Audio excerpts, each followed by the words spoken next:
सभी श्याम प्रेमी भक्तों को जय श्री श्याम। कैसे हैं आप सब? उम्मीद है सब अच्छे होंगे। हजारों हजारों कमेंट हैं, फोन भी आए हैं कि भगवान को भोग क्या लगाएं, कैसे लगाएं, क्या भगवान हमारा भोग स्वीकार करते हैं, भगवान कौन सा भोग स्वीकार करते हैं, हम भगवान के लिए क्या करें, वगैरह वगैरह। आज केवल इस वीडियो में आपके सारे सवालों के जवाब आपको मिल जाएंगे। इसके लिए आपको इस वीडियो के एंड तक हमारे साथ चलना होगा।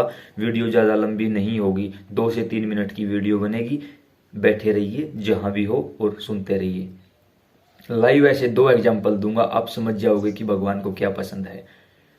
जब रावण को पराजित करने के बाद भगवान श्री राम अयोध्या वापिस आए तो माता कौशल्या ने चारों राजकुमारों और राजकुमारियों को भोजन के लिए आमंत्रित किया।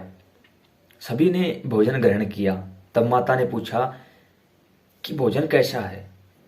भगवान श्री राम ने कहा कि मां अति उत्तम, किंतु, बस इतना कहा और मेरे राम मौन हो गए। मां ने कहा किंतु, लेकिन भगवान ने कोई जवाब नहीं दिया। कुछ दिनों बाद माता कैकेयी के यहां गए, वहां भी किंतु। फिर माता सुमित्रा के यहां गए, वहां भी किंतु। कुछ दिनों बाद महाराज जनक ने बुलावा भेजा कि भोजन के लिए प्रस्थान करें, पधारे हमारे यहाँ आए। वहां भी मां ने भोजन करवाया और पूछा कि कैसा था। मेरे राम ने कहा कि मां अति उत्तम, किंतु। जैसे ही किंतु शब्द वहां सुना, माता सीता से रहा नहीं गया। उन्होंने पूछा कि हे नाथ, ऐसा क्या है जहां हमने वहां भोजन ग्रहण किया तीनों माताओं के पास, वहां भी किंतु और अब यहां भी किंतु, ये क्या शब्द है, क्या है, कोई कमी है? तब मेरे राम ने कहा कि मां भोजन बनाए और उसमें कमी हो, ऐसा तो हो ही नहीं सकता। लेकिन इस भोजन में अभी तक हमें वो प्रेम, वो स्नेह, वो अद्वितीय रस नहीं मिला जो माता सबदी के बेरों में था। समझे? यहां 56 भोग रखे हैं, उसमें भगवान को रस नहीं आया, और वहां केवल सूखे बेर थे, उनमें रस था, प्रेम था, मधुरता थी। जब सुदामा जी महाराज श्री कृष्ण भगवान से मिलने उनके घर पहुंचे, भगवान ने पूछा कि क्या लाए हो। सुदामा ने सोचा कि अगर ये चावल दिखाए, इनसे इनकी वैल्यू डाउन हो जाएगी कि जो 56 भोग लगाता है क्या वो चावल खाएगा। भगवान उसकी मनसा को समझे, उसी समय समझ लिया मेरे श्याम ने। तुरंत पोटली उठाई और कहा छुपा क्यों रहे हो। तब सुदामा ने कहा कि जल्दी जल्दी में था तो कुछ तैयार नहीं था, आपकी भाभी ने ये चावल बांधे हैं आपके लिए, और कहा है देवर जी इसी से मेरे स्नेह भाव को समझ जाएंगे। उसी समय मेरे श्याम ने उन चावलों को देखा और देखते ही कहा, सुदामा अमृत लाए हो मेरे लिए और छुपा रहे हो। यह भेंट आज तक की संसार की सबसे उत्तम भेंट है, सबसे उत्तम भेंट। जिन चावलों को दिखाने से भी सुदामा जी कतरा रहे थे कि इनकी बेइज्जती हो जाएगी रानियों के सामने, ये क्या कहेंगे कि कैसा दोस्त आया है, सूखे चावल लेकर आया है। लेकिन मेरे श्याम ने उन सूखे चावलों को दुनिया की सबसे उत्तम भेंट बना दिया।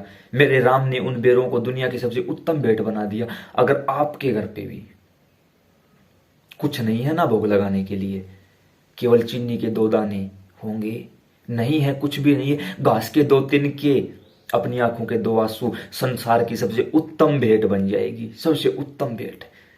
जो 56 भोग लेकर बाबा के दरबार जाते हैं ना, वो अपने आप में खुश हैं कि मैं 56 भोग लेकर आया हूं। लेकिन सच बताता हूं, अगर वहां प्रेम नहीं है, अगर वहां प्रेम नहीं है, भगवान उनकी तरफ देखते भी नहीं।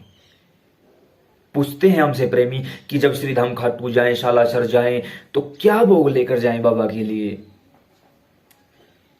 बाबा के लिए घर से चूरमा बनाओ, खिचड़ी बनाओ, लड्डू बनाकर ले जाओ। कोशिश करो कि हमें वहां बाजारों से प्रसाद लेने की आवश्यकता न पड़े। आपके घर का भोग अति उत्तम भोग है, अति उत्तम भोग घर से लेकर जाओ यार।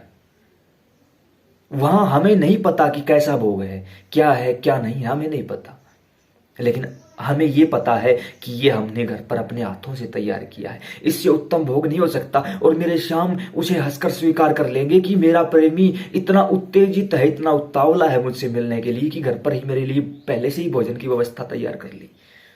और अगर आपके पास इतने सामर्थ्य नहीं है तो घर से केवल चीनी की 2 दाने ले जाओ, एक बाबा श्याम को, एक बाबा हनुमान को दे दो। जब दोबारा जाओगे ना, उस समय वो होगा आपके पास जो आपने भी कभी नहीं सोचा होगा। ज्यादा नहीं बोल पाएंगे। जय श्री श्याम।